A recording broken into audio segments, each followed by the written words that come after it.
안녕하세요. 저는 최근에 이혼을 한 30대 남자입니다. 불과 며칠 전까지만 해도 정말로 행복했던 제 결혼 생활이 며칠 전에 끝나고야 말았는데요. 오늘 그 이야기를 한번 해볼까 합니다. 저는 33살에 제 와이프를 만났습니다. 그녀는 저보다 4살 어렸고 우리는 회사 근처 떡볶이집에서 처음 만났습니다. 좀 특이한 만남이었죠. 둘 다 그때 회사를 다니고 있었는데 회사 끝나고 술을 먹으려다 포장마차는 그날따라 가기 싫어서 분식집으로 간 것이었습니다. 알고 보니 와이프도 그날따라 떡볶이가 먹고 싶었기에 분식집으로 간 것이라고 하더라고요. 저희는 거기서 만나 서로를 알게 되었고 연락을 주고받으며 정을 쌓다 보니 서로 참 다르지만 그 다른 매력에 빠져버려서 그렇게 만난 지 2개월 만에 사귀게 되었습니다. 둘 다 회사에서 팀장직을 맡고 있다 보니 우린 만나면 서로 일 얘기만 했습니다.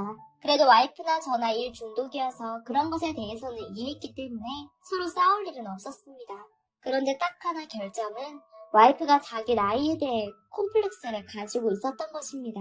그래서 이전에 했던 연애들은 전부 연하들이랑 했었다고 그러더라고요.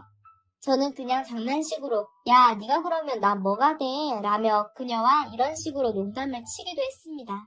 와이프도 저랑 만나고 나서는 좀 자신감이 생기는 것 같기도 했고요. 이전에는 누군가가 자신의 나이를 물어보면 일부러 얼버무리거나 3살 아래로 얘기하곤 했답니다. 어느 정도로 컴플렉스였는지 아시겠죠? 그래도 저 만나고 나서 좀 나아지는 것 같아 참 다행이라고 생각했습니다. 그렇게 저희는 2년간 교제를 했고 서로가 잘 통하고 마음이 잘 맞았던 나머지 우리는 약혼 후 3개월 뒤에 결혼하게 되었습니다. 결혼하고 나서도 우리는 마치 연애할 때처럼 변함없는 마음으로 그렇게 생활하고 있었습니다. 그러던 중 신입사원 채용하는 시기가 와서 와이프나 저는 아주 바빠졌어요. 집에도 잘 못 들어가고 야근하기 일쑤였죠. 저희는 간간히 연락하며 밥은 먹었냐, 오늘도 야근이냐 이런 말만 주고받았습니다. 그만큼 서로 너무 바빴거든요. 서운해할 시간도 없을 정도로요. 그러다 어느 정도 신입사원들이 뽑히고 명단을 정리하고 그러다 보니 좀 여유로워졌습니다.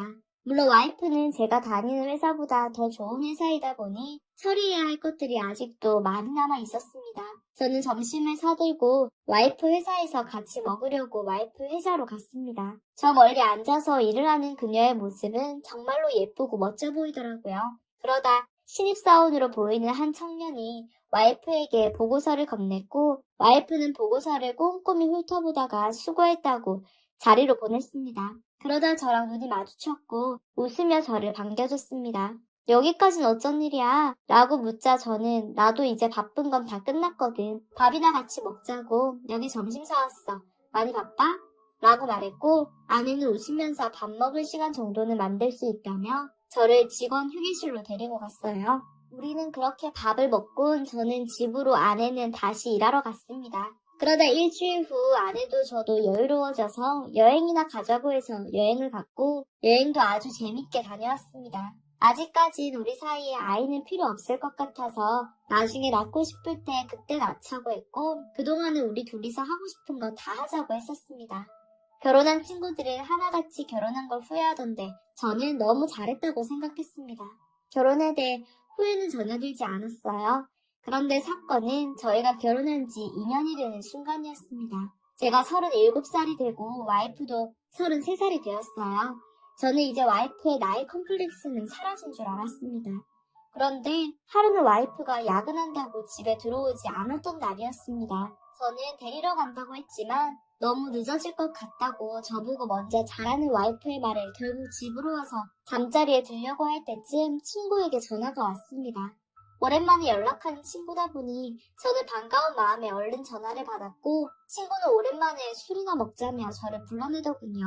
저는 기분 좋게 수락했고 와이프에게 친구랑 술 마시러 간다고 연락을 하고 밖으로 나갔습니다.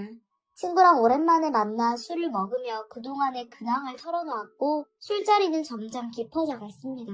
그렇게 저희는 2차를 갔고 친구는 잠시 화장실에 다녀오겠다면서 자리를 비웠었습니다. 그때 우리 자리는 창가에 있었는데요. 저는 친구를 기다리는 동안 술을 홀짝이며 지나가는 사람들을 바라보고 있었습니다. 그러다 웬 여자랑 남자가 바로 앞에 있는 모텔에서 나오고 있는 것을 보았습니다. 저는 그걸 보면서 그저 좋을 때다라고 생각하면서 계속 보고만 있었는데 어딘지 모르게 낯익은 모습인 것입니다. 여자가 입은 착장이랑 오늘 와이프가 입고 나간 착장이랑 똑같았습니다. 저는 순간 불안한 마음이 들어서 휴대폰을 켜서 와이프에게 전화를 걸었고 때마침 그 여자에게도 전화가 왔는지 휴대폰을 꺼내더라고요. 뭘 누르더니 다시 집어넣었습니다. 그때 마침 제 전화는 끊기고 말았습니다. 저는 그걸 보자마자 자리에서 일어나서 그들을 따라가기 시작했습니다. 그런데 가면 갈수록 불안한 것이 점점 익숙한 길로 가고 있는 것이었습니다. 한 15분 정도를 걸었을까? 그들이 도착한 곳은 다름 아닌 와이프가 다니는 회사였습니다. 아까 술집에서 볼 때랑은 조금 더 거리가 가까웠기 때문에 모습이 잘 보였는데 아니나 다를까 여자는 바로 제 와이프더라고요. 같이 있는 남자는 와이프보다 좀 어려 보였습니다. 저한테 야근하고 간다고 먼저 자라고 하더니 저 모르는 새에 다른 젊은 놈이랑 놀아나고 있었던 것이 너무나도 분했습니다. 바로 달려나가 추궁할 수도 있었지만 아직 좀 더 이렇다 할 증거가 부족했습니다. 그래서 일단 묻어두기로 하고 조용히 사진만 찍고 그들에게 들킬세라 얼른 집으로 들어갔습니다. 다행히 와이프보다 먼저 도착했기 때문에 저는 얼른 씻고 잠자리에 들었습니다. 많이 놀라기도 놀랐지만 화도 나고 괘씸했기 때문에 혼란스러워할 겨를이 없었습니다. 최근에 만나기 시작한 놈인 건지 와이프가 자주 집에 늦게 들어오거나 아예 안 들어오는 날이 많아지더라고요. 저는 모른 척하면서 주변 친구들에게 혹시 길에서 와이프 만나면 꼭 연락 좀 달라고 했고 저도 가끔 그녀가 어디에 가는지 조사하고 다녔습니다. 그런데 딱히 이렇다 할 수확은 없었기에 슬슬 저도 지쳐가고 있었을 때쯤 부탁했던 친구들 중 한 명에게서 연락이 왔고 친구가 말한 곳으로 가니 그곳은 바로 호스트바였습니다. 우리나라에 호스트바가 있는 줄 저는 그때 처음 알게 되었습니다. 생각보다 사람들이 꽤 많았고 손님들 대부분이 연식이 있는 돈 많은 여성들이었습니다. 저는 와이프가 이런 곳에 있다는 걸 상상도 하지 못했고 생각도 할 수 없었습니다. 아무리 그녀가 자신의 나이에 컴플렉스를 가지고 있다고는 하지만 이런 컴플렉스를 넘어서 아예 다른 장르로 바뀌어버린 것 아니겠습니까? 어쩐지 요즘 들어서 제게 짜증도 많이 내고 저는 가게 앞에서 벙쪄서 움직이지도 못했습니다. 그러다 정신을 차리곤 그 근처에 있는 카페에서 상황을 지켜보기로 했어요. 어떻게 들어갈지도 문제였고 저 많은 사람들 속에서 와이프를 찾다가 길이 엇갈려버리면 안 되니까요. 저는 그 호스트바가 잘 보이는 창가에 자리를 잡고 앉아 마치 형사가 잠복 근무를 하듯 계속 지켜보고만 있었습니다. 그렇게 4시간이 지나고 드디어 와이프가 모습을 드러냈습니다. 역시 옆에는 또 다른 젊은 놈을 끼고 같이 어딘가를 가더라고요. 저는 더 이상 참을 수가 없어서 카페에서 나와 그들을 쫓았습니다. 와이프에게 다가가 어깨를 잡고 돌리자 그녀는 매우 당황한 눈빛으로 저를 보고 있었습니다. 저는 침착하게 옆에 서 있던 호스트 놈에게 지갑을 열어 돈을 주고 가라고 했고 그가 가는 걸 본 뒤 와이프에게 더 이상 숨길 생각하지 말라고 지금까지 네가 나 몰래 한 짓들 나는 다 알고 있으니까 따라오라고 그녀의 팔을 붙잡고 끌고 왔습니다. 집에 와서 그녀를 추궁하자 그녀는 그냥 재미삼아 논 것뿐이다. 뭐가 문제냐며 오히려 저를 문제 삼기 시작했고 그에 저는 재미삼아 노는 것 치고 너무 나간 것 아니냐? 나는 네가 다른 젊은 놈이랑 모텔에서 나오는 것도 봤는데 이 이상의 말이 더 필요하냐고 물었고 그녀는 거기까지 본 줄은 몰랐는지 입을 싹 다물고 머리를 굴리더라고요. 그걸 보면 저는 한숨밖에 나오질 않았습니다. 그와 동시에 왜 그랬는지 이유라도 알고 싶어서 왜 그랬냐고 침착하게 묻자 그녀는 이렇게 대답했습니다. 처음에 당신과 만나기 전에 젊은 남자를 만났을 때 연하에 대한 매력을 알게 되었고 그것이 결혼하고 나서도 계속 생각이 나서 괴로워했고 딱 한 번만 만나보자라는 생각에 만났는데 생각보다 더 좋았고 만족스러웠다. 그러다 호스트바를 알게 되었고 들키지 않고 몰래 하면 되겠지라는 심정으로 계속 만나고 있는데 그걸 설마 당신이 볼 줄은 몰랐다고 이미 알고 있었는 줄도 몰랐다 말하더군요. 듣다 보니 왠지 모르게 불쌍한 느낌도 들었기에 저는 한 번만 넘어가 주기로 했습니다. 정말로 그냥 단순한 해프닝이었다라고 취급하려고 했습니다. 와이프도 다신 그러지 않겠다고 약속까지 했고요. 그런데 여기서 넘어갔다면 제가 지금 이렇게 이혼하진 않았겠죠. 그 후로도 와이프의 바람기는 지워지지 않았습니다. 이제 만나는 것에서 그치지 않고 연락도 하고 그러더라고요. 제겐 그저 친한 후배다, 같이 일하는 회사 동료다 라며 변명을 해댔고요. 하루는 와이프가 씻는 동안 휴대폰을 봤는데 메신저에 답장하는 문자들이 엄청나게 쌓여 있었고 연락하는 놈들 중에 제가 예전에 와이프 회사에서 봤던 젊은 사원도 있더라고요. 그걸 본 순간 진짜 치가 떨렸습니다. 진짜 병적으로 젊은 남자들을 만나고 다니니 화가 나는 걸 넘어서 오히려 걱정까지 들더라고요. 그만큼 정말 심해진 것 같았습니다. 그러다 한 3개월은 또 괜찮아지는 듯 싶었는데 부부 사이도 다행히 다시 좋아졌고요. 그런데 와이프가 임신을 했다고 하더군요. 저는 당연히 제 아이인 줄 알았죠. 그런데 와이프 표정이 좀 이상했습니다. 내 뱃속에 있는 건 당신 아이가 아니라고 그러더라고요. 오히려 와이프는 제 아이가 아닌 것에 기뻐하는 것이었습니다. 그때 저는 와이프가 다른 남자를 계속 만나고 있다는 사실에 너무 상처를 받았고 또 지치더라고요.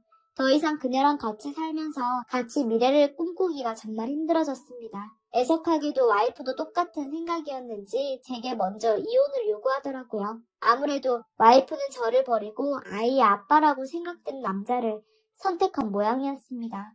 저는 그래도 혹시 모르니 유전자 검사라도 한번 해보고 싶다고 말했고 와이프는 탐탁지 않아 했지만 이걸로 제 미련을 떨칠 수 있을 거라고 생각했는지 동의를 했습니다. 동시에 우리의 이혼 절차도 진행되고 있었고요. 마지막 이혼 재판을 받고 같이 법원에 나오던 중 전화가 오더군요. 유전자 검사 결과가 나왔다고요. 저희는 같이 결과를 보러 갔습니다. 그런데 결과는 저희 둘이 예상했던 결과가 아니었습니다.